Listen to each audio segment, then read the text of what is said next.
called Roof. And it's a festival which we don't organize because we like to organize festivals, which we do.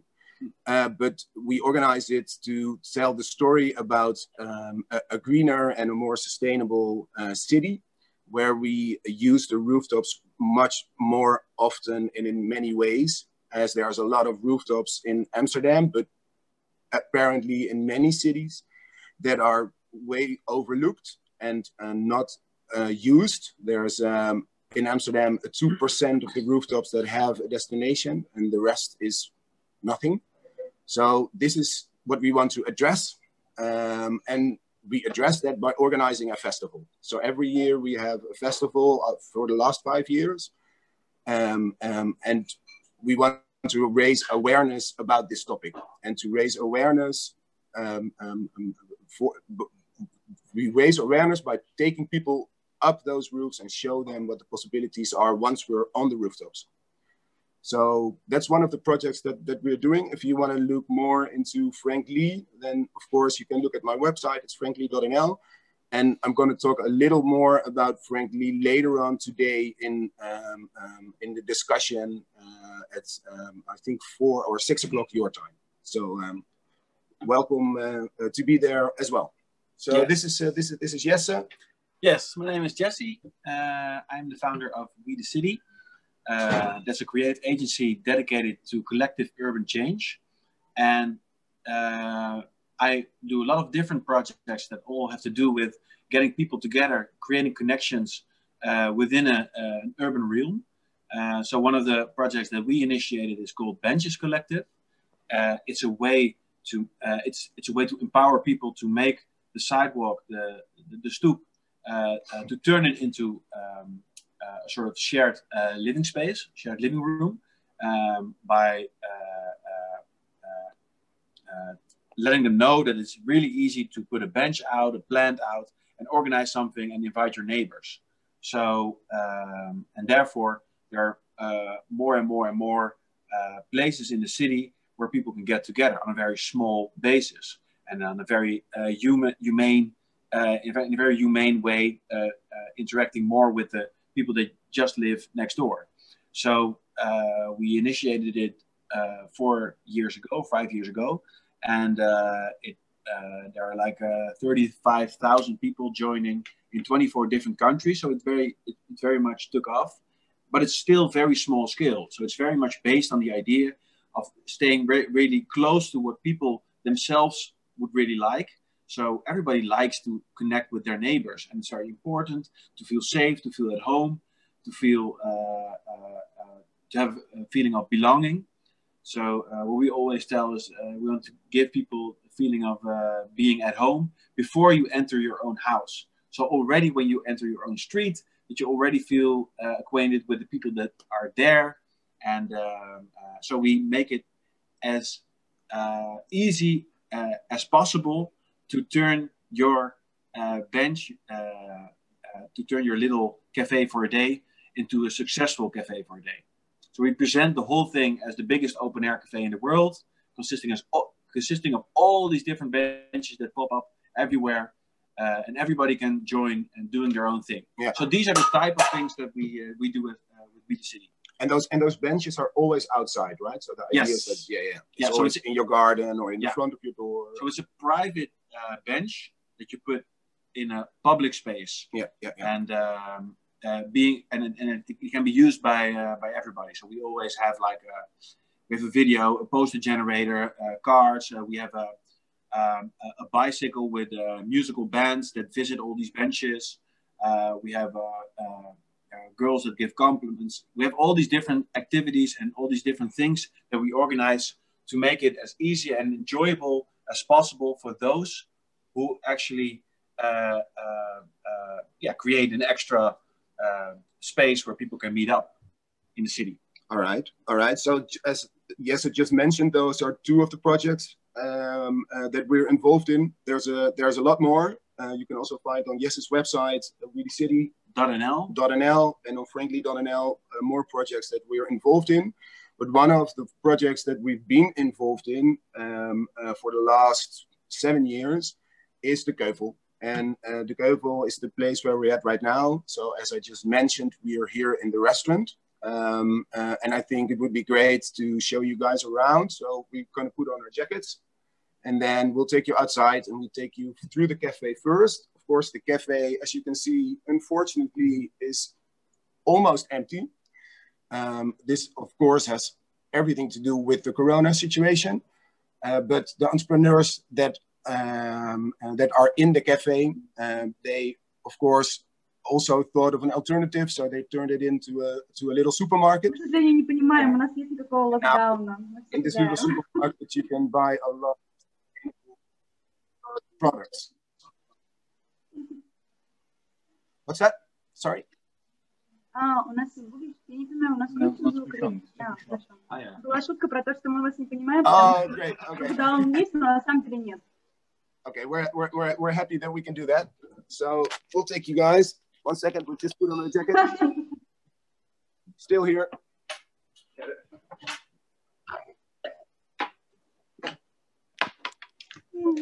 All right, there we go. Let me see. So as mentioned, usually, of course, is a cafe. And as you already can see, one of the things that we do here at the Ceuvel is we upcycle old materials. So if you look around here, this is an old reddingsbrigade, a first aid, a little first aid house, which usually is on the beaches and the coastlines. And we reused it and turned it into a cafe, a lifeguard house, actually. So if you look around a little bit, maybe you can see here this massive wooden structure thing. This is from the old harbor here in Amsterdam. This used to be the wood where the ships landed themselves. But you can't use them after 80 years. But of course, they've been in the water for a long time. But this was in the mud. So it got pretty well contained, and we reused it and upcycled it as the structure to build the cafe in. So then if we look a little bit around, you can see all sorts of products. This is a fantastic product. It's called Tres Hombres. It's a rum. These guys actually take the rum all the way from South America, Central America, and bring it with ships here back to Holland. Sailing. Bring it back sailing, and while they're sailing, they also bring young people, young adolescents usually, that, hoe zeg je dat? Die niet zo lekker meekomen. That struggle. That have some struggles in society. Do you understand what we mean by this? Oh, you probably do. All right. Okay. We're going to take you outside. Yes, sir? Open the door for me. All righty. So let's see. Hello there. So these ones are also nice, as we just told you the story about upcycling. So what we did at the Ceuvel is we upcycled a lot of old materials. So this, of course, as you can see, is a small boat, but the small boat is turned into a bench. And now the little bench we use here at the cafe for the terrace. This is just an example, because here at the Ceuvel there are 17 different houseboats which are upcycled into offices. So if we look around here, you can find here this, maybe you can't tell, but this used to float in the water. And now it's on land.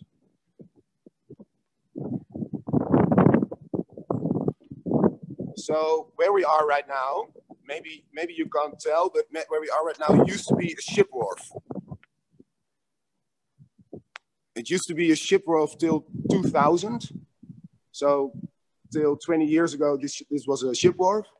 And back already 7 years ago, our local municipality had a tender, or we call it, you can call it a pitch, where they asked local entrepreneurs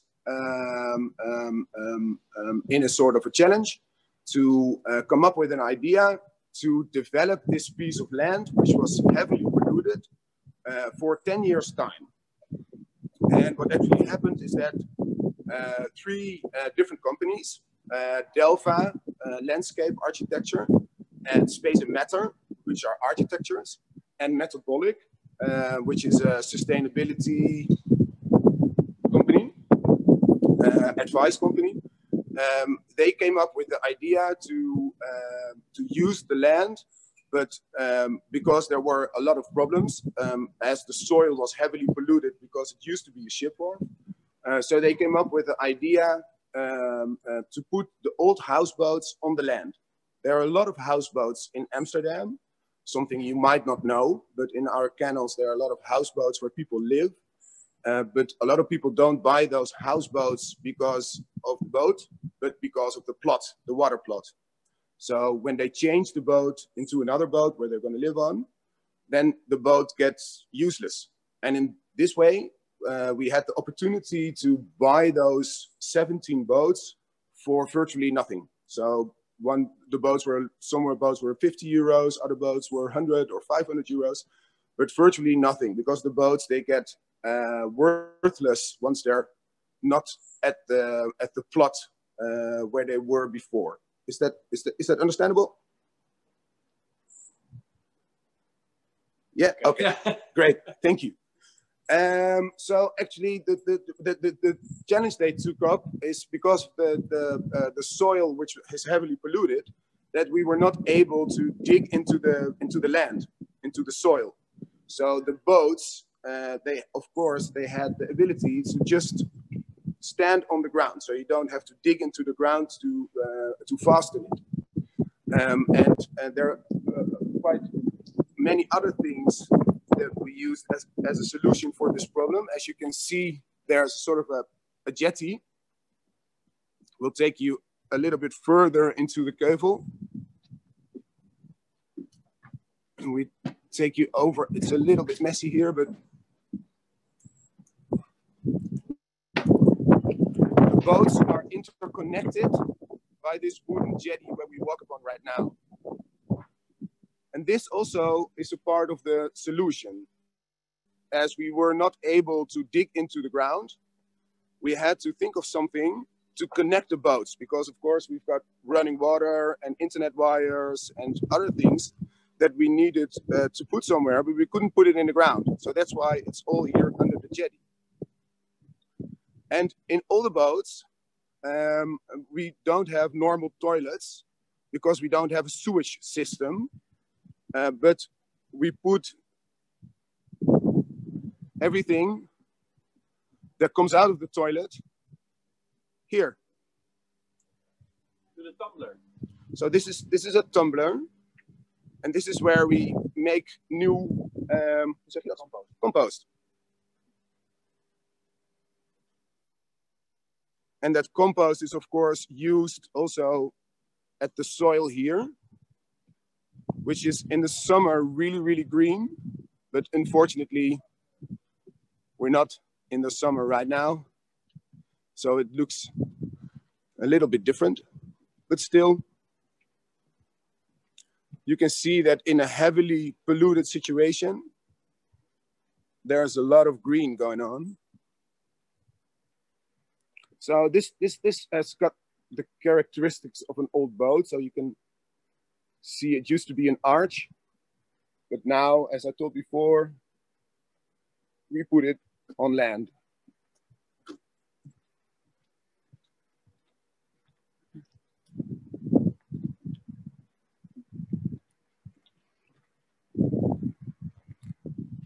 This boat here, you can see the wood. The wood on this boat used to be here a little further up in the street, which was redeveloped because there was going to be a market in that street. So they needed to take the trees out, and the trees we got donated from the municipality, and we reused them to actually cover those old boats with these wooden structures.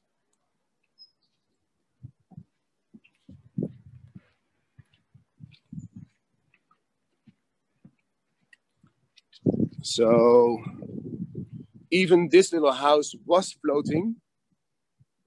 You can't really tell if you see it, but it was a floating house as well. So now you've got a great view of the cafe and the terrace.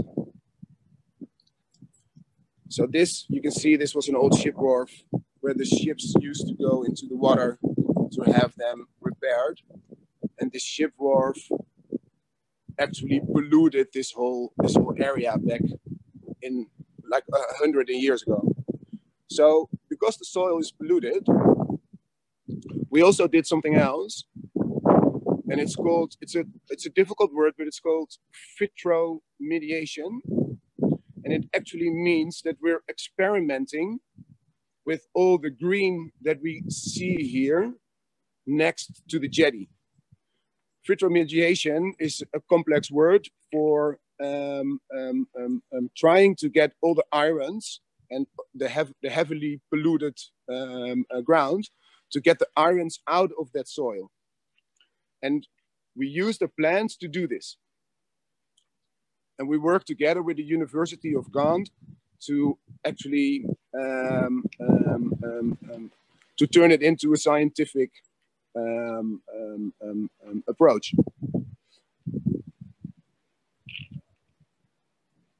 This boat here is also a boat, you can see it's made out of old bookshelves. This is where Jesse's office used to be. And in the back of Jesse, there's my old boat. This is where I used to be. So this was my office.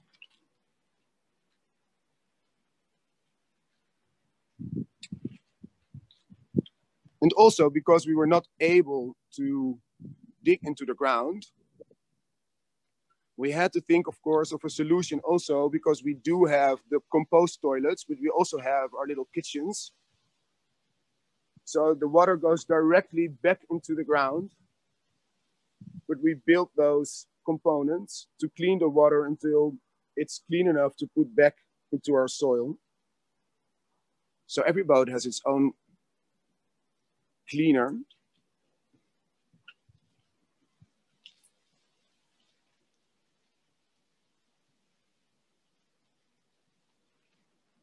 This is a pretty remarkable boat.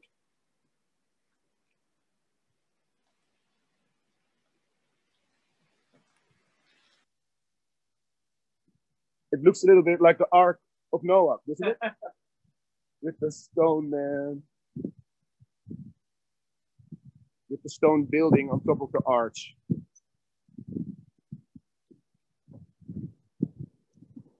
So we're here in the middle of the Buiksloterham, which is it used to be an industrial area at the north side of Amsterdam,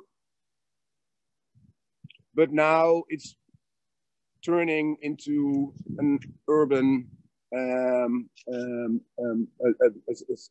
site with a lot of houses. It's been changing over the last 10 years very rapidly. So when we go around the corner here, we can also see a great project where a lot of people from the Ceuvel are involved in as well. It's called Clean Ship, Schoon Schip, and it actually are houseboats again, but then floating in the water. And there are 43 houseboats here in the canal. And supposedly it's the most sustainable area of Europe, I guess. It's the most sustainable floating houses or collective of houses in the world. You can see it here. It's being developed by a lot of different architects and creatives that all have to do something with sustainability and circularity. And it's really beautiful. It really feels like a little village on the water with quite big houses that some of them are shared. Some of them are sort of floating villas. Yeah. And on the other side, you see old characteristic lightning boat. Yes, lighthouse boat. And behind it, you see one of the examples of a housing development being houses that are being developed here in this area. And behind it, you still see a little bit of the old industry, but it's really rapidly changing. So the north is now the district of the city of Amsterdam, 100,000 people live, and within 15 years it will be 150,000 people. So it's quickly transforming and shifting to an urban residential area. Yeah.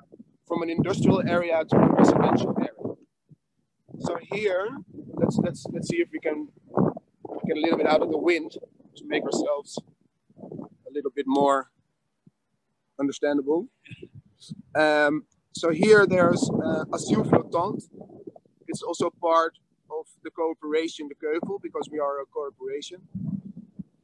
And all the houseboats that you can see here, they're turned into hotel rooms. So this actually is like a floating hotel called Asielflotant. So as I mentioned, the Ceuvel is a corporation, which means that we actually don't own the land, but in a certain way, we developed it ourselves. So there's a sort of a shared ownership of the place. Because everybody had to actually build their own space. So everybody has been with his hands in this wood with hammers and screws and everything. So that makes the shared ownership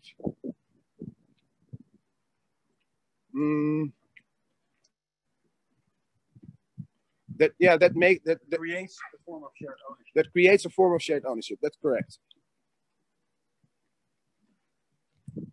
Being part of the development and really working together to make this happen makes the sense of shared ownership.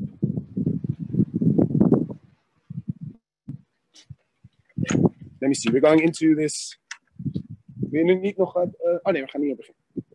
All right, we're going into the crossboat, which is a fantastic boat. It's called, let me see, it's a boat of space and matter, the architects that I was telling you about before. It's called the crossboat because they actually cut this boat into 3 parts. And by making it into 3 parts, they turned it into this cross shape, as you can see, and really restructured it into something completely different. So this used to be a long arch, but now you can see it turned into a cross. So that's why it's called a crossboat.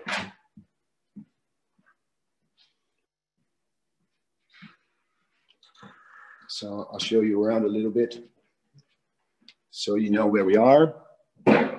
That's actually where we're going later. It's in hydroponics a place. This was the cafe again. It was just this little tour that we walked. So let's see. I'm going to Jesse, and he's going to tell us a little bit more.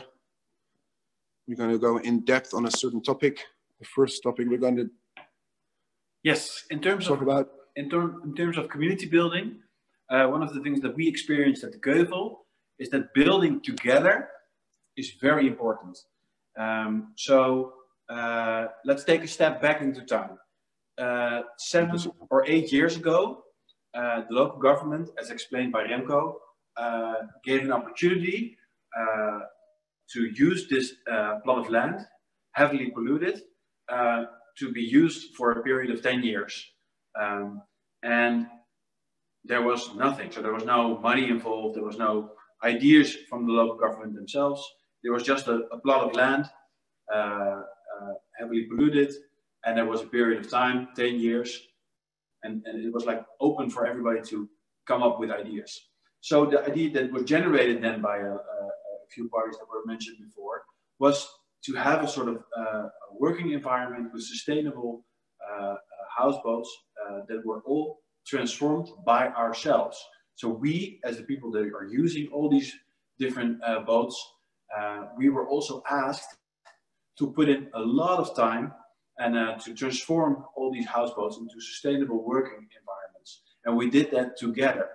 And so for me, I have my own company called New City. I was just starting, and everybody had their own company, and also struggling a little bit with getting it to the next level. And but we were also asked at that time to really put up your sleeves and get to work and really build something together. And because we had a sort of joint idea of where we want to go, and during the course of building, you get to know each other, and also you get to know each other's dreams and ideas beyond. So what are you doing? What am I doing? How can we connect? And it's more about like what transcends your own company and what transcends your own ideas and why do you work and why do you have your own company, and all these type of topics keep on popping up. And it's really also interesting to because the building together part is on a very large scale. So you have all these really big houseboats that were chopped into half or into 3 pieces and glued together, and with solar panels and compost toilets. And as for my boat, we had to completely rip it up and completely do everything all again. So the floor, the outside, all the isolation material, everything. First get it out of the boat and then get a new set of materials that are sometimes upcycled, get it all in there again, and really turn that little place into a new work environment for yourself on the one hand. And on the second hand, we were asked also to collaboratively build a lot of the things that are now very typical for the Ceuvel and are very remarkable for the Ceuvel. And there's a lot of power that goes with building together, because afterwards you walk around and you have an enormous sense of pride, shared pride about what you built together. And it's not a story of an architectural firm that imagined something, but it's really a story about we all together coming, joining and building something from most of the time old materials. And like one of the specific things that are also interesting to mention is that the question that was asked to entrepreneurs who wanted to join the Ceuvel was really about also putting up time, and so from the start you had like a lot of organizations that were really interested, but said, I have to do like so much time, so much effort also to build together. I'm not going to do that. So in the end, the organizations that did join are also the organizations that were willing to put in that time, that were willing to communicate or collaborate on a level that really led to a new community. And also there's a shared belief that circularity and trying things out on a small scale that we all together want to see on a large scale in different environments outside of the Ceuvel. That is also something that is really strong. We all have a sort of same idea that this is something that the future needs. Yeah. So these are all things that were really important when it comes to building a community. Yeah. So as Jesse already mentioned, this actually we call this a living lab or a clean tech playground. Well, those are names actually for the experiment that Ceuvel is. But what we already can see is that a lot of experience that we gained over the last years, that we can see that also in the ship the little area over there that we just showed you, where there's 43 houseboats and 60 families living, which of course is a whole different situation that we are in here, because this is all offices. So of course that's different, but there's a lot of experience that we gained over the last years using those offices that they use now at Schoonschip for a residential area. Yeah. And also this sort of collective ownership or building together, what Jesse was talking about, also results now into a lot of beautiful cooperations that we have. I mean, we didn't know each other before the Ceuvel. And now we do the project Roof. We work together on a lot of projects, but not only with Jesse, but also with a lot of other people. Sometimes with people from outside the Ceuvel as well, and we take them here. But there are a lot of collaborations now between a lot of people that work here in those offices. And one of the things that I think that happens because we've been building this together. And what is also important to mention, like it's also very important that there's a sort of direction or an organization that feels really strongly about having a good result. And it's very complicated to do this together and to have a very high level in terms of circularity. So, yeah. So it's very important also that you are giving a hand, and you know it's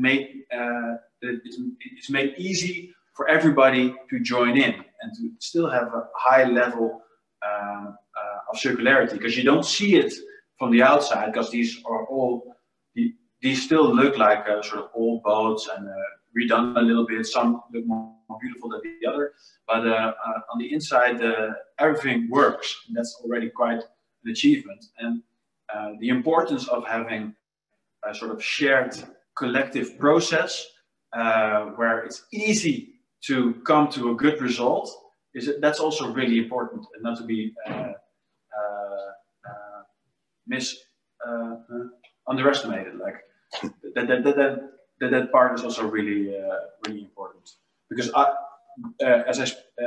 for me, like if I had to do the things that happened here together with some people that I know, I would never have come to this result. So it's not only about coming together, but it's also about having the expertise to get it really one level. Yeah, one step up. Yeah. And I mean, those are, I mean, Metabolic Lab now, and Space and Matter. Space and Matter is I mean, they left the Ceuvel because they've been growing so fast over the last 7 years. But this was for both those companies their first project. So this is actually their birthplace. And that's a little bit also for Jesse and me.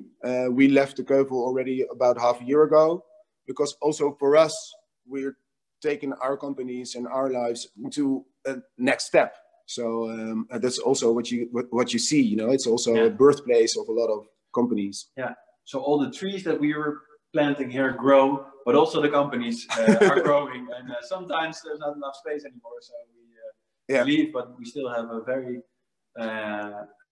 strong connection. Strong connection, a lot of love for all the people that are forming the Ceuvel. Yes. Yes. Okay. So now, as we mentioned, there was a limited period of time. There was 10 years, and we started in 2012. So it's quite an easy calculation. So by 2022, we actually have to leave this place. And some of the boats might even still float. So maybe we can take them somewhere else. But it's still not sure what's going to happen in 2022. But there's so much development around us. I mean, we're in the north side of Amsterdam. But if we look there, you can see this big hotel. And if we go into that direction for, well, a bicycle ride of 5 minutes, then we're at Amsterdam Central Station. So it's actually pretty close to the heart of the city. And maybe in 2010, there was no project developer that took up the challenge to sanitize this whole plot because it was so heavily polluted.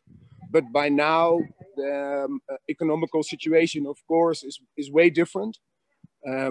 So the land is very expensive. So now they're actually queuing up to redevelop this area. So what we think is that maybe 2022, maybe a little bit later, we actually have to leave. And well, maybe also that it's a temporary thing makes it as beautiful as it is, because the temporarity also gave us a lot of advantages. If this was a permanent situation, the local government probably would not have allowed to build these structures as we can see here. But because it wasn't permanently, but temporarily, it was easier to make things and build things like this. Hoi! Hello! So we're live in St. Petersburg. St. Petersburg, oh my God! So this is Andre, and it's great that he's here because maybe we can ask him some questions. Because the next topic we were going to talk about a little bit more in depth is circularity. And Andre, he's been working on this beautiful, massive structure upstairs here, which I just showed you from the outside. But maybe he can take us in, and then we've got a great example of what circularity is all about. It's called hydroponics. But aquaponics. Sorry. It's called aquaponics. Well, it's good that he's here. So he can tell us a little bit more about what aquaponics actually is. Well, in a way, you are right with the hydroponic part, because aquaponics is the combination of hydroponics and aquaculture, so growing fish and plants. So aquaponics is a combination of them too. Down here, we're actually the aquaculture part starts. We cannot really go inside. It's always safer for the fish to keep the distance from people, because we can carry a lot of things that can endanger the life of the fish. The idea of the system is very simple. It's exactly what happens in nature as well. Fish produce waste, pee and poo, just like all the other beings in the world. And all that is being transformed into nutrients for the plants. Down here, we just have the fish tanks, several filters. Everything is done, by the way, with plumbing pieces that you can find in your local shop. So it's the nice part about it is that everybody can do it. Yeah. I think it's actually just. So the fish are actually inside the black boxes, right? So this is. Well, maybe I can show you. I'm still working, by the way, to a lot of things, so it's a bit messy. But one moment. So we're not going in, but we can see from here. You can just if you can point the camera from above here. Okay. Towards the fish. So the fish are in there. Oh, right. Wow. And if you zoom back a bit, and then you come so we have the water coming from the fish tank through all these barrels, and then down here, this is the heart of the system, basically. It's this is the sump tank together with the pump. The system needs to circulate constantly. You have different ways of doing it. And all the water goes upstairs. So this is actually where the real fertilizer is in the last tank. Well, the fertilizer are the fish, actually. Oh, yeah. There are no additives. There are no supplements. Of course, it also depends on what you want to do. There are some things that we do have to add from time to time, and that is calcium or iron. And that's done with, for instance, calcium. We take there is a sort of rock that is actually highly valuable in calcium. So everything is natural. There are no chemical additives. Additives, no. Okay. So upstairs we have the hydroponic part where all the plants are growing.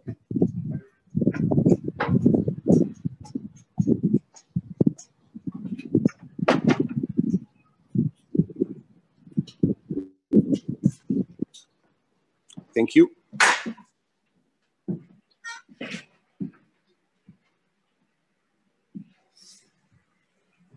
So starting from this, the white buckets, it's called the Dutch bucket system. I really don't know why it's called the Dutch bucket system, to be honest. Everywhere around the world, they call it like this, or the Beetle bucket, but that's another version. But the original name is the Dutch bucket system. And the way it functions is just have these drips here. Wait, one moment, I can show you. So you just have this water going exactly at the root. And then in the back, the water goes back. It's very simple, actually. It's just a bucket, put your, no soil, by the way. Everything is done in rocks. So the system uses zero soil. Everything is just in rocks. Also here, just rocks. Or I'm going to show you later on, just in water. So yeah, up here, again, this is done all with plumbing pieces that you can order online, find it in your at your local shops. So it's nothing. Yeah, it's just not difficult. It's just you just have to put things together. Of course, if you want to go professional, high skill, then of course you go for other means. But everything here, by the way, is just done with stuff you can find at your shop. So yeah, let's continue. So this is the Dutch bucket system. This is an ebb and flow. The way this works, it's by flood and release. So water floods the bed and then it releases the water. And that's all done through plumbing pieces. Now it's actually siphoning. So it's just the mechanics of the system is in such a way that it's the same as your toilet works, actually. It's just that the flushing appears, it's mechanized. And all that, again, is just done with plumbings. There are no moving parts, let's say. No. It is very important to tell you now what happens, because we spoke about the plants. Well, yeah, these are edible flowers, by the way. They're really yummy. Yeah, you guys can have a go if you want. I didn't have any breakfast up till now. So. Good. Thank you. Thank you. So here you go, more. Thanks. So we spoke about the plants. We are still speaking about the plants, and the fish. At least we've mentioned the plants and the fish. But then there is the third element, which is the most important, maybe. All three are very important to create aquaponics, but we cannot have aquaponics without the millions of bacteria thriving in the system. And those millions of bacteria actually thrive, well, on pebbles and basically anywhere there is no light. Yeah. Where there is water and there is no light. That's why it's important. And then this bacteria is the same bacteria that you find in your garden, that you find in nature, in the forest, and so on. So again, nothing sci-fi. So that bacteria is actually the one that takes all the fish poop, all the fish waste, and transforms it into nutrients for the plants. When the nutrients are available for the plants take in those nutrients, cleaning the water as well. So then the water is being sent clean back to the fish. So then the process repeats. Yeah. So that's what makes it. That's exactly circular. That's why it's a great example for circularity. The system uses saves 80% of the water that you would normally use in soil. There is no spill. There is no exchange of water. So every drop counts, and every drop, we try to not waste any drop of water. And you have, again, the idea of circularity. You close in the nutrients, you make everything move, you keep everything together,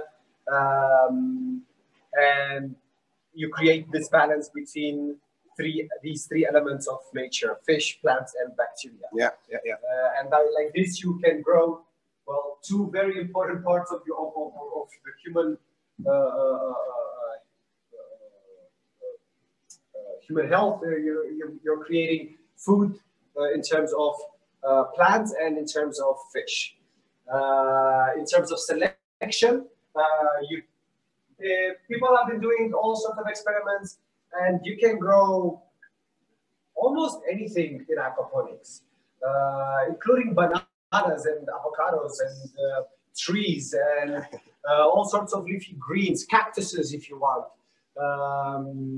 And in terms of fish, you're maybe a bit more selective because that's the most sensitive part of the system. Here what we grow is just, this is rucola, leafy greens in general, some basil. Now I think it's about 10, 11 degrees in the greenhouse, and then the basil is still growing, which is nice. If it was outside, it was already dead. The way this system works, this is NFT, it's called the nutrient film technique.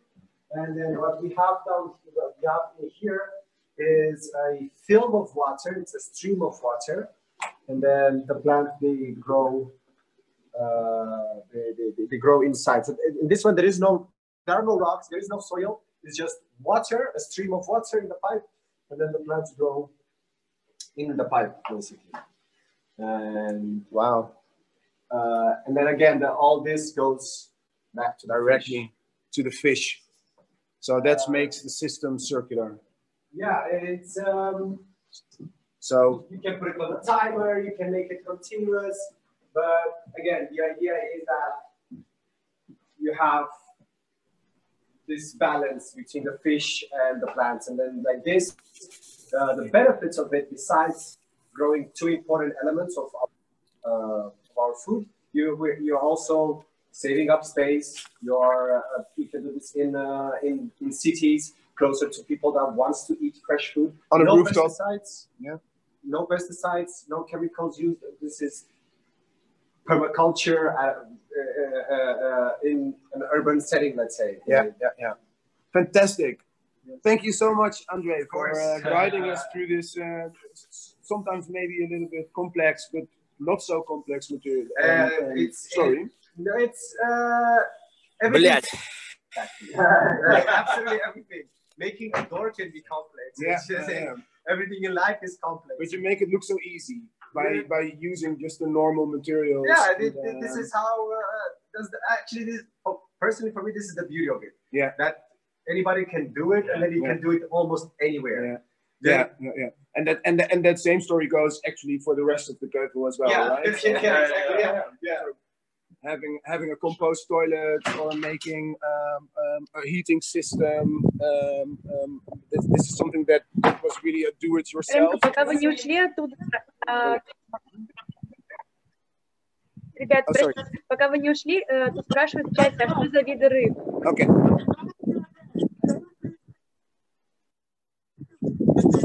Okay. Oh, there's a question. What about the fish? The fish we have right now is fish, but you can grow different kinds. Best is to always go to a fish that is well adapted or fall to into the temperatures of your local area. So, for instance, if you're living in a cold environment, maybe you don't want to go with tilapia, let's say, that is a warm water fish or like tropical fish. You want to go with fish that will withstand the cold, let's say, unless you have a heating system. Koi are nice that they are very resilient, they're very strong, and then they can go through different temperatures. But you cannot really eat them. If you want edible fish for cold environment, then you can go for trout, for instance. If you can control the temperature, you can go for catfish, or even depends on the type of catfish. So you can play a bit with it, but you are more limited with a variety of fish you can choose. But here's koi carp, Koi carp, yes.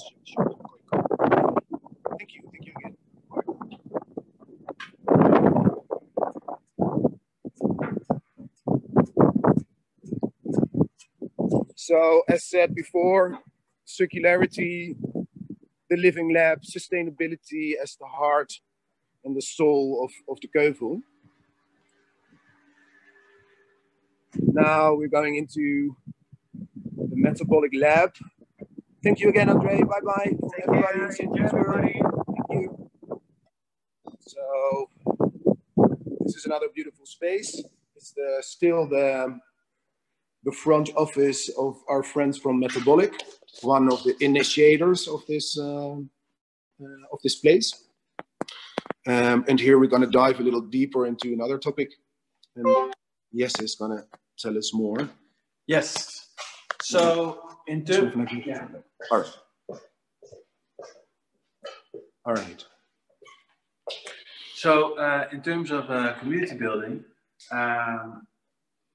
we also think that time is a very important element. And like we mentioned before, the starting point of the Ceuvel was very much about spending time together, getting to know each other's ideas, each other's dreams, and building together. So that really turned into that really made us thrive as a community. But then during time, like we are all social or sustainable entrepreneurs. So as an entrepreneur, it's already quite difficult to make a living, basically. But if you also include a sort of ideal that you carry with you when you are as an entrepreneur, it's also quite difficult to, or it's even more difficult to make a living. And that accounts for a lot of people here not having that much time, because you need to put in a lot of time also to get your own business running. And that really also pressures. So there's a lot of people who are really in favor of doing things together, but don't have the time. A lot of people here are also away quite a lot. So documentary makers that are everywhere, or people that are into seaweed and produce all these different food types from seaweed with food trucks, etc., etc. So a lot of these people are also everywhere and nowhere. So that really is something that is hard. And I know also, I also used to work for an art factory laboratory that is part of the city of Amsterdam. And you also saw the same things. So within years, the energy, it's really hard to keep the energy flowing and to keep the community strong. And one of the things that are important also to organize and to be part to implement in a place like this are rituals. So every year we celebrate the existence of the Ceuvel, basically. So we have a 1 year, 2 year, 3 year, 4 year, 5 year, 6 year anniversary, and everybody also invites other people, and there's a big celebration, and there's a lot of effort put into these type of rituals. The same goes for King's Day, and the same goes for you have all these different clubs and co-creation and brainstorm groups that all focus on different elements. So one of them is, for example, about how can the Ceuvel have a more prominent position for the people that live around. So this is a neighborhood with a lot of low-income households. So how can the Ceuvel also be of value for these people? Whereas sustainability and is quite far away as a topic for most of these people. And the coffee is quite expensive, unfortunately, because of all these sustainability issues and because of the temporarity of the Ceuvel. So how can we, even though we have these topics that are interesting for us and all these items that are a bit expensive, how can we still do something for the neighborhood? So one of the things that we did here is also have a do-it-yourself workshops for people that are good at handicrafts, and people can for free can build their own benches, and the benches were part of the Benches Collective, and then people also joined the biggest open air cafe, and there was music and stuff. It's very easy for people to join in because it's all free, and they also it's also made easy for them to be of value for the people that live around them, and everything is for free. So the coffee and everything is, you know, the process is also a nice process. So these are the type of things that are also happening. So, but these rituals, all these things that are being organized on a small scale and on a large scale, those are also really important. And also every year you have a year plan, and there's a lot of people that are joining also to write, to do the photography, to do the design. Everything is made by different people, different companies that are here at the Ceuvel. So it's all co-creation basically. And these are the type of things that are also really important to keep a community strong. So in terms of time, you need to have also a program that is interesting, that is where people don't feel like, hey, I'm just wasting my time here. So it needs to be interesting and enjoyable and relevant, and that's sometimes quite difficult. So like Remco explained, we didn't know each other before the Ceuvel, and we joined forces on several projects. And these type of things happen when you have also a little bit of time, and you are really joining forces also because we have a sort of same idea of how we want the future to look like. But still, it's I think there's a lot more that could be developed here, and there's a lot more interests that are very, very similar, very same direction, and it's also a continuous effort to create these connections on various levels, and to create a love and a belonging for the Ceuvel. Yeah. So time is a very crucial aspect in that sense. All right. Yes. Well, I think that were the topics that we wanted to discuss about. So yeah. Also for the moderator, let's go back to the cafe, and then if there are some questions and stuff, maybe now's the time. So we have a quick walk. We have to go back to the cafe, and everybody can think of really, really good questions. Да, хорошо, хорошо. Вопросы есть, они хорошие. Yes. Okay. All right. We'll take you along. This is actually a beautiful boat. So this is the metabolic lab. Maybe. Well. Come on. Ja, er staat een plant voor. Met een reden. So here you can also. Говорят, что все слишком красиво, очень красиво. Oh, thank you so much. Great to hear that. It's got like a. Да, вообще, ребята, спасибо вам огромное за эту экскурсию потрясающую. Мы, конечно, с большим удовольствием прошли с вами. Здорово, что вы померзли на улице ради нас. Мы очень-очень вам благодарны. Мы тоже ради вас потом померзли на улице. Покажем, где мы находимся. It is a bit gray. Yesterday it was a little bit sunny, but we just ran out of luck this morning. But this is actually typically Dutch weather. So now, not so much anymore. With climate change, things are a bit changing here as well. So we just ran out of luck a little bit, I guess. Друзья, нам это очень знакомо. So what's the situation in St. Petersburg weather-wise? Is it cold? Да, у нас примерно то же самое. У нас ветер, дождь, серое небо. Мы забыли, что такое солнце. Ну, забыли. Oh no! Oh, we had a little bit yesterday, fortunately, but. Да. We really intend to visit Petersburg when planes are flying. Первый. Oh, really? There was first snow yesterday. Oh, wow. Да, в Сибири уже давно снег. And the days are getting shorter, right? Да, уже темнеет в 4:30 времени. Так что, да, короткий день. Ура, вы вернулись. Ну все, мы готовим свои вопросы. Yes, we'll just go to the table and then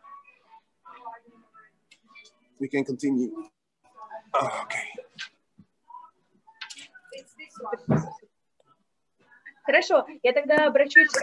Первый вопрос адресую Джесси про то, что он говорил про работу с сообществом. Я полностью согласна с тем, что это долгий процесс, что самый большой фактор того, какое сообщество, это время, да, насколько у нас вообще есть время на построение сообщества.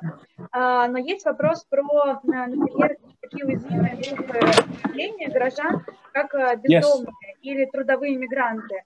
Вот как вы взаимодействуете с ними? Как вы привлекаете их в свою деятельность? И были ли у вас какие-то случаи коммуникации с этими уязвимыми группами?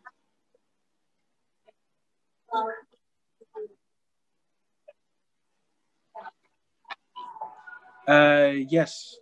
So both me,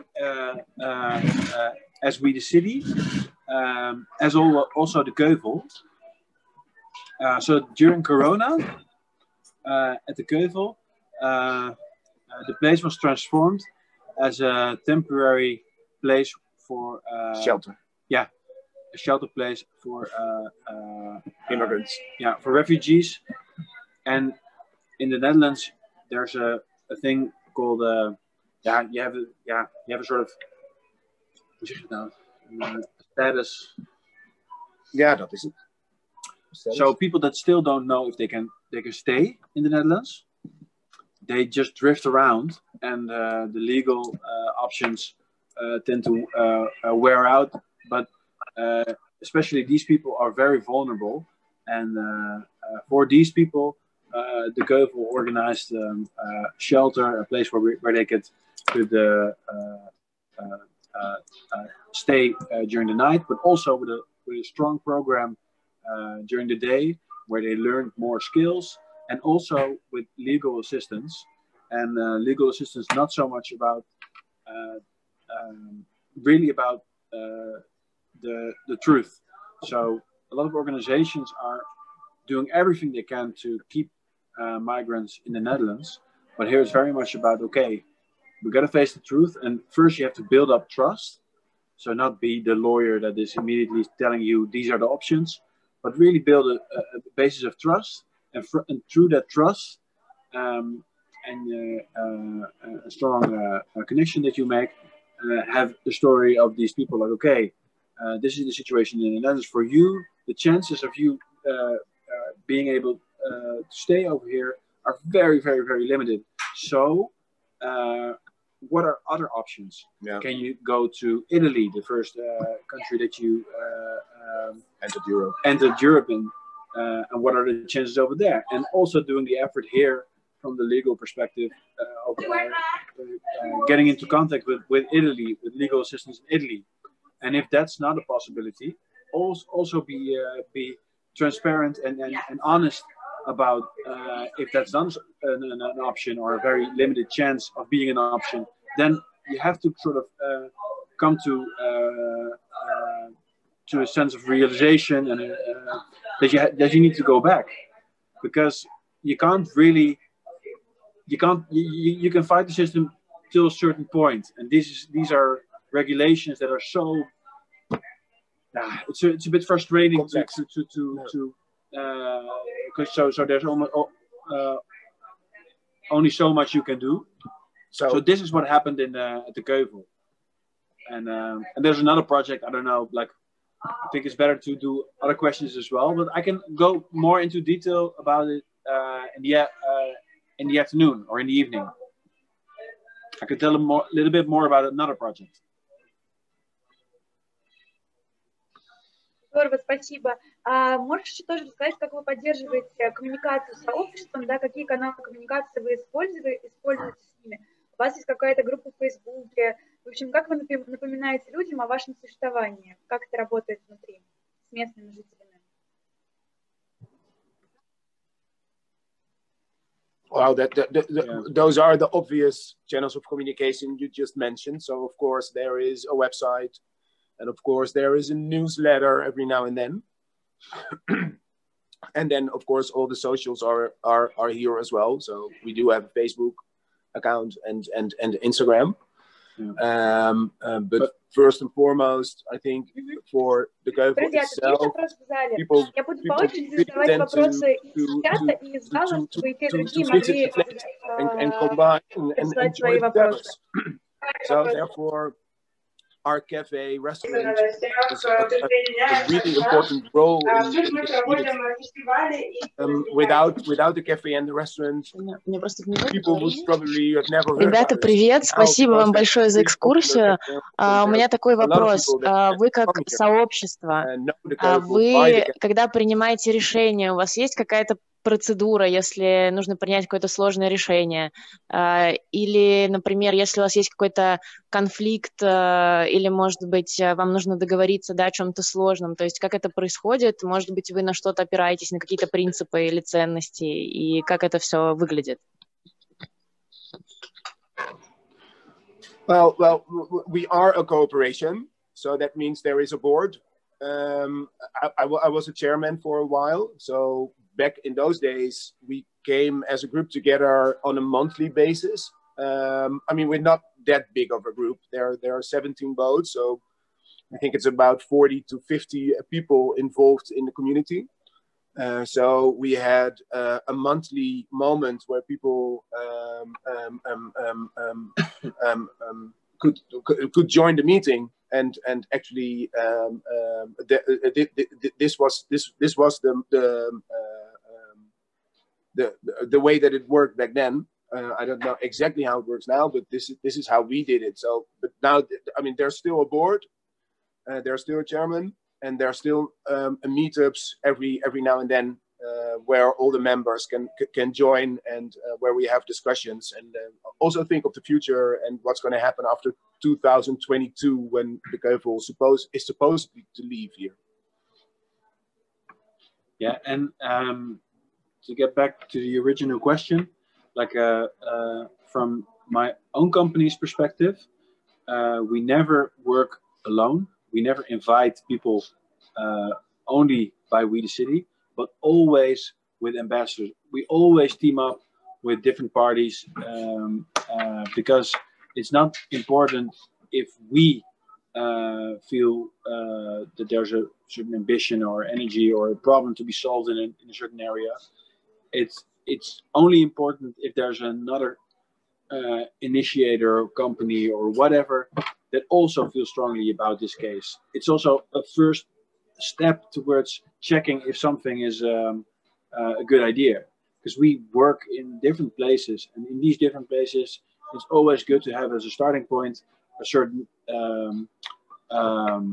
humility, or a sort of you as an organization don't know the local situation. You need to sort of adapt and feel where the energy is, feel where what kind of initiatives, what kind of ambition is present on the ground with the people. And so we try to sort of start at that ambition, at that energy, at that initiatives that are hard to get from the ground or something. And then we help, and we have we try to put our skill set and our sometimes we have a budget, sometimes we have particular skills that we can also put into place, and then we help the people to have their ambition turn into reality, and that itself is also beneficial for the area, for the district, for the street, for the, you know, it can be various sizes of it could be from a street to an area.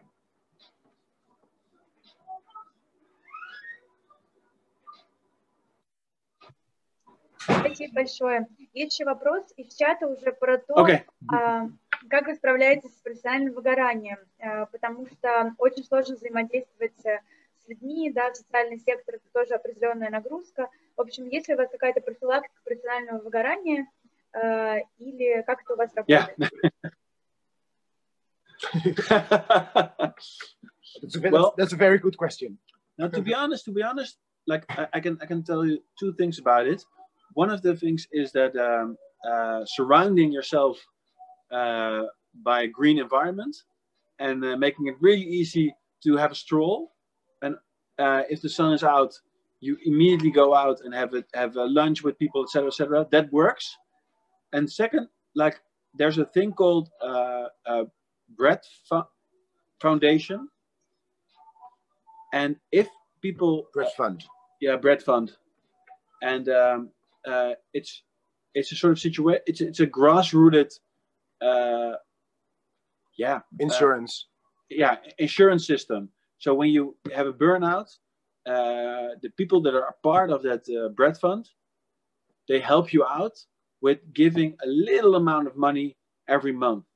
So these groups consist of 20 people till 50 people, not more, because the social aspect is really important. People need to know each other, and if you join, then you need to know also two people or two persons from the Bread Fund already, and it's very much about supporting each other. So when you have an accident or when you have a burnout, for instance, then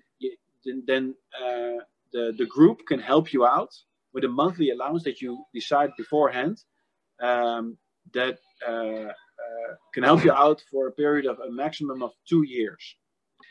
And so there's also a Bread Fund within the Ceuvel. So a lot of people that are at the Ceuvel also support each other through this way. Yeah. And the way it works, you decide as a person, an individual, how much you want to put in every month. And this all exists because it's unaffordable to have a normal way of insuring yourself.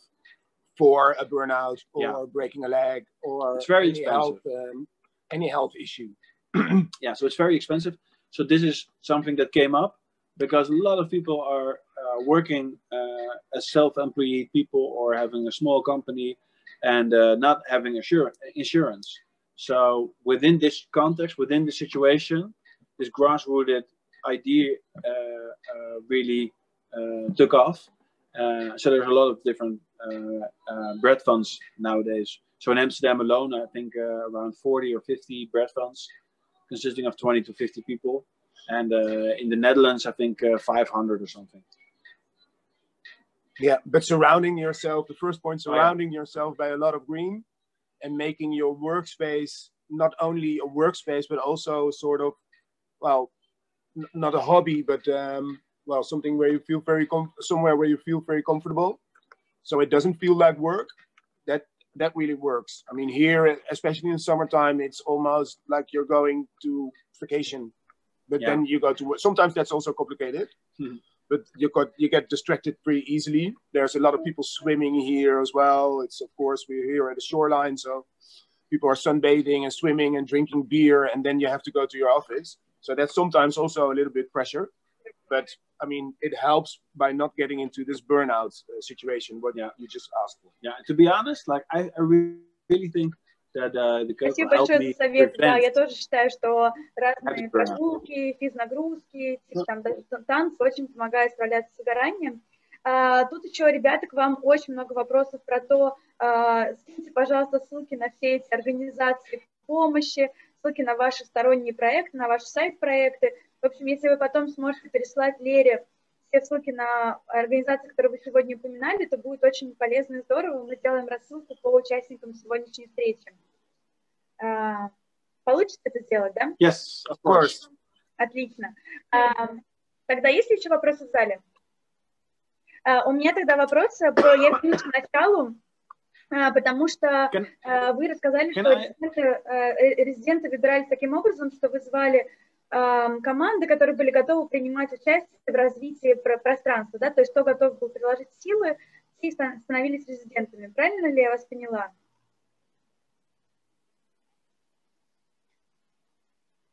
Yes, yeah, that's correct. So that's actually what happens more often. So in this case, it was a polluted plot, and there was this tender for a 10 years period. But this is something that happens more often in Amsterdam, that the local that the local municipality writes out a competition, and people can come up with ideas to develop maybe an old industrial building or an old a school building or a plot of land. Yeah, but to be honest, like it very much had to do also with the financial crisis of 2008. True. So, and these there was places, no development. Yeah, and these places are very much under pressure, and all of these places have a temporary basis. So there's also a big discussion in Amsterdam. Are there still creative, free spaces where ideas flow within the boundaries of a city that is very much booming? Yeah, and it's about money. Yeah, and it's about money, and also like, and the local government plays a very important role because Amsterdam, the city of Amsterdam, owns a lot of the ground. Yeah. So it's there's also a financial position of the local government that is very steering of the direction. But we also play a very important role. Probably you know the term gentrification. I mean, there's of course, because we have been here for the last 10 years. I wouldn't say it's just us, but we certainly played a role in the development of this area over the last 10 years. 10 years ago, there was literally nothing. There was not. I mean, this guy was going to build a cafe here. Everybody thought, "Are you crazy?" And now, of course, the whole area got changed, not only by us, but we played a certain role in that change. Yeah, because do not underestimate like what kind of area this was. There's a lot of there's a little street that goes to a little bit bigger street, and there were like shootings, assassinations. Yeah, so serious. It's the north as a whole, and this area in particular, it was quite rough. Yeah, it did take some balls to invest in this piece of land here. I don't know if that translates well. But... Does that translate well? Вау, мы влюблены в вас за вашу смелость. Спасибо большое. И тогда вопрос про то, тогда с какими жителями вы работали, если вы говорите, что там раньше никаких жителей не было. Кто были те люди первые, которые участвовали в проекте? И второй вопрос про выбор проекта. Вы сказали, что на конкурсе было 3 участника, 3 команды, которые подавали свои проекты реконструкции этой территории. The area consists of industry, harbor industry on the one hand, and on the да, просто можешь сказать, что я еще не закончила. Сейчас had a lot of cultural housing districts. Да, вы говорили про то, что было 3 проекта. Кто выбирал победителя и участвовали ли в этом процессе выбора сами жители? Как-то они принимали участие в этом голосовании или отборе? Если да, то как?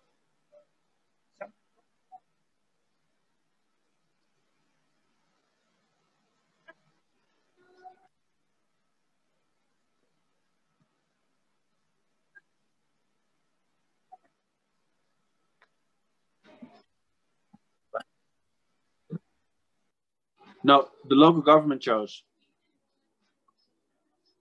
Yeah, but this is not always the case, right? There are also tenders where also the area and the people that live in the area have a voice and a say in sometimes in the result, but in this case not.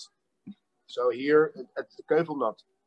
So it was the municipality that made the decision. Yeah, and there's also a lot of different things that you. So a tender is not like a one-pager. It's like it's quite a document also. So you need to sort of it's also a formal procedure. With restrictions. Yeah. And a lot of legislation. Yeah. So it's quite complex actually. Yeah. So it's not only about the idea and how much the idea appeals to the people that live around it. It's very much also about, you know, are these organizations able to do it? What's the budget? Yeah. Is it sustainable? Yeah. Yeah. For 10 years. Are these trustworthy parties? And so there's a lot of formal. Yeah. There's a big formal side also that needs to be taken into account. Like, but in some cases, the area has a say, but there it's a complicated decision that needs to be made. Yeah, in general, you could say that in Amsterdam, the people have a lot to say in terms of stopping projects. Yeah, that's definitely true. So there's always openness about new projects, and it's always open for people to be against it, or there's a lot of possibilities to have your slow voice things down, have your voice heard when you're not in favor of a plan that is on the table. Yeah, there's a lot of procedures on that in Amsterdam and in the Netherlands in general. Yeah. Poldermodel. Yeah. Спасибо большое. И тогда вопрос следующий. Вот вы говорили про джентрификацию, да, что вы стали катализатором джентрификации района, и при этом вы говорили, что вам самим сложнее зарабатывать деньги, да, и делать свои проекты, потому что у вас есть ценности. Вот как вы себя чувствуете от того, что вы стали, в том числе, стали соучастниками этого процесса джентрификации, как вы к этому относитесь? Вот. И следующий вопрос, он касается первого. Как вы вообще собираете KPI проекты, как вы отслеживаете, что изменилось, и каким образом отслеживаете изменения? Спасибо.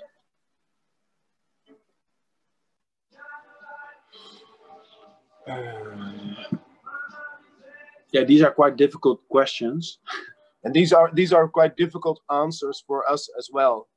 Of course, there is that moment in time, probably in 2022, when we do have to leave here, probably, or maybe a little bit later. So by then, of course, it's very, very difficult to capitalize what we've actually been doing here for the last 10 years. And in terms of money, that's really, really difficult. So now there's a whole group working together with the municipality as well to see if we can find a way to continue the Ceuvel. Maybe not by what it is right now, and maybe we don't even want to continue what it is right now, because the houseboats have been here for another 10 years and they already were afgeschreven. Were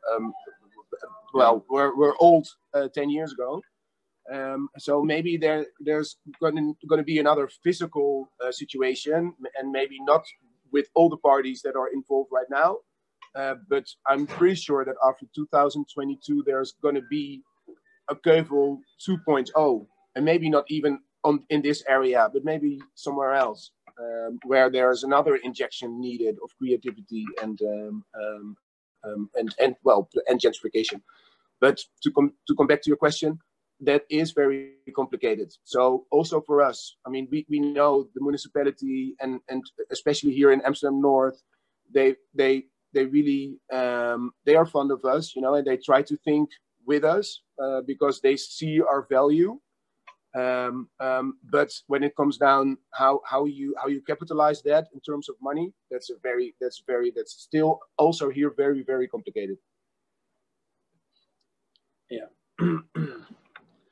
And in terms of like, how do you have an idea of what you did in the area, and how do you sort of measure stuff?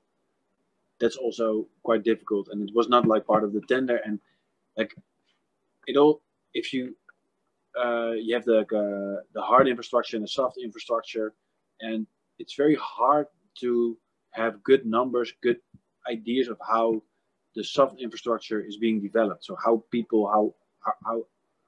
the environment is being influenced, and so there are some things that are very easy also to measure. So for example, in terms of PR value or media coverage, there's an enormous amount of money being made, and also it's very much about like the Amsterdam the north side of Amsterdam. Yeah, and the development of this area, etc.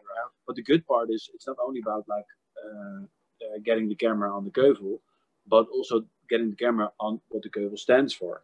So you have like small examples. So here you don't have Coca-Cola or soft drinks. You have lemonades that are locally produced, and there's water or sparkling water that is added. And you see that, or I think that the Ceuvel was the first or one of the first cafes to do that. And you see it being implemented in all these different cafes in Amsterdam around. So this is one small example of something that started small here at the Ceuvel, and you now see at different levels around the city. The same goes with Metabolic, the organization that was one of the founders of the Ceuvel. It really made, looked at the city in a different way than most of the time people look at the city. So the metabolic system of a city, and that's also being applied to a lot of new residential housing blocks, and especially here in this area, because it's an experimental, sustainable, circular area also, where the Ceuvel is a sort of pioneer. So, and this is very different than what the outcome is of the Ceuvel in the local area and for the local residents. And it's always like the city is so complex, and the development is so hard to sort of have a complete awareness of the things that you are doing as an organization or as a community. There's an intention. Everybody here has a good intention, and some of the things that you do might not have the good outcome, and that's always quite complicated. But that's the tough and complex situation of a city. That's why it's a living lab or a clean tech playground or however you want to call it. But and that's also the clean tech playground. I mean, of course, we hope to add some value very physically also in this area by giving the soil back in 10 years, hopefully a little bit cleaner than we found it back in the days 8 years ago, by this system of filter remediation. But this is also something, it's also an experiment. So we cannot promise this, but it would, I mean, there's the University of Gans that helps us by measuring this. And of course, we also fantasized about, I mean, there's iron in the soil. It would be great to have like this little block of iron that we actually extracted out of the soil, so we can show actually what we've done. So when we leave here in 2022, it would have been great to have a ring or a block of iron. Of course, that's not going to happen because it's not that easy, but that, to raise that awareness and to create that value is also important for us.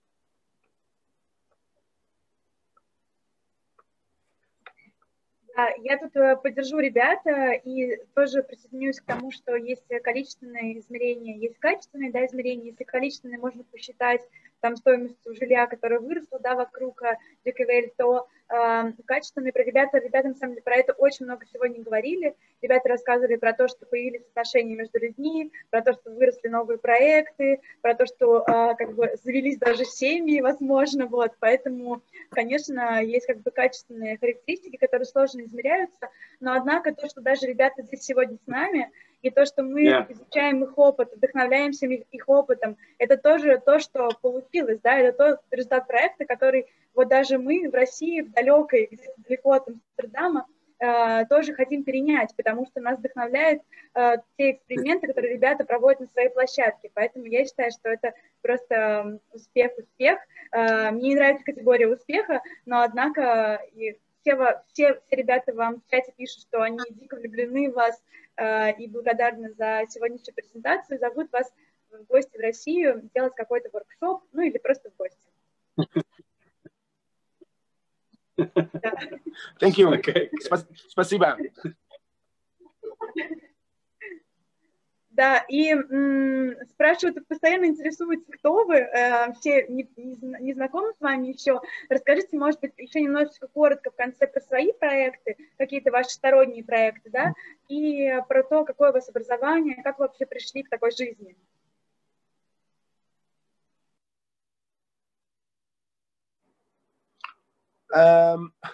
Well, the idea of the Ceuvel, let's be honest, it's not ours. That's those three parties that we just mentioned, the Metabolic, Space and Matter, and Delphi architects. So we were a part of it in the very beginning. So we've been here with our hands in the soil, building our own boats. But it's I mean that belongs to them. That honor. But something about your background? Yeah, well, I mean, for me, I've been educated as a history teacher, so that's something completely different. But after that, I started working here in Amsterdam in nightlife. And from then on, I got involved in a company. It's called BNN. It's a Dutch media company, also a corporation, and it's actually making TV, radio, and internet content. And I've been working there for about 8 years. And after that, I started being an entrepreneur. And I got into branding, and I think I'm still into branding, but then more into, we're really trying to focus on brands that want to have a social or sustainable impact. So I'm using the same skills, but then for different companies. And I've always been working in events. So even when I was working for BNN, the media company, my role was event manager, and how we were going to tell the story of BNN in events. So how are we going to brand our brand in events? So how the question was always, where are we going to find our target audience, and how are we going to tell them our story in a live situation? And that's actually what I'm still doing. So I was just talking about the festival on the rooftops. So that's an example of the things that we do, and where we use an event by how we use an event to tell a story. But one of the projects we also developed together, it's called the Rain Bar. It's a funny little bar. And it's a bar where it rains inside really, really hard, and where you drink beer made out of rainwater. And of course, we like beer and we like bars, but this is not why we build it. We build it because we want to make people understand that all the rainwater that comes down in our cities has a value. And it's actually a story about climate adaptation, and it's quite a difficult story to tell, especially on an event or on a festival. But this bar, we are taking from festival to festival. So people are actually queuing up in front of the bar, drinking beer made out of rainwater. And we hope they ask themselves questions. Why am I here in a bar where it rains inside? It's because a city cannot hide, because a city cannot hide from the rain. So yeah, a city cannot take shelter. So this is also a way that we try to tell a story by giving people an experience on an event. So that's actually what we thought of this idea together. But now my company has turned this into a campaign, actually, for the Amsterdam water management system company. Yeah, as for me, I studied human geography and European urban cultures. So I studied in Helsinki, in Brussels, Manchester, lived in different cities, also in Bangkok. And and I also did minors in social engineering and entrepreneurship, and did a creative city lab. So I'm very much educated as a sort of concept developer within an urban realm. So so that's my background. I used to work for the city of Amsterdam also as a trainee. Most of the time on the sort of creative side of the city of Amsterdam. So in art and culture, placemaking, and the art factories policy. So these are the type of things that I used to work for in the city. And then afterwards, I also worked for a crowdfunding platform for neighborhood initiatives. It was both on crowdfunding as on crowdsourcing.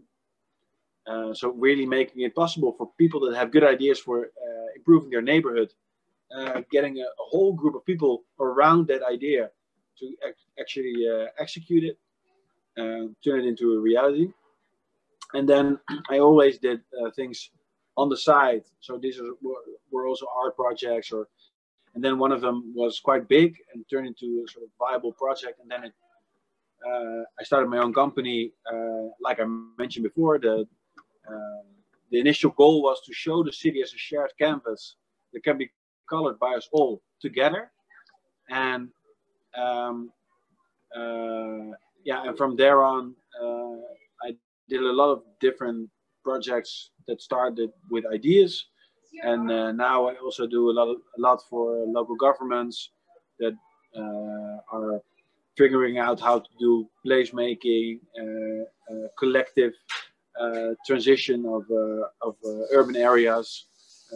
So I put a lot of ideas on the table, and a lot of co-creation, a lot of collaboration, and there's a lot of ideas also on how to build a process to turn spaces into places, basically. And so that's a little bit about my background.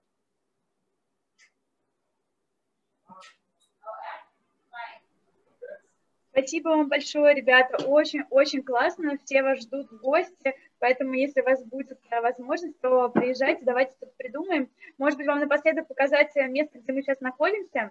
Просто коротко, еще 2 минуты теперь экскурсия от нас. Хотите посмотреть?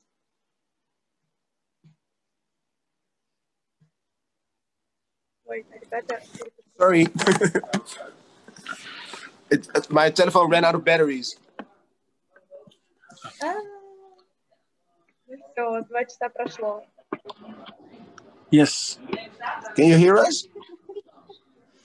You can hear us, right? Okay. My telephone ran out of battery. Вам нужно, я поняла, вам просто нужно выбрать новый язык внизу. Настя, чтобы ребята выбрали язык, чтобы слово слышали. Okay, well, anyway, thank you very much as well for inviting us. And also thanks to the magnificent translator who translated us real time in Russian. Very impressive.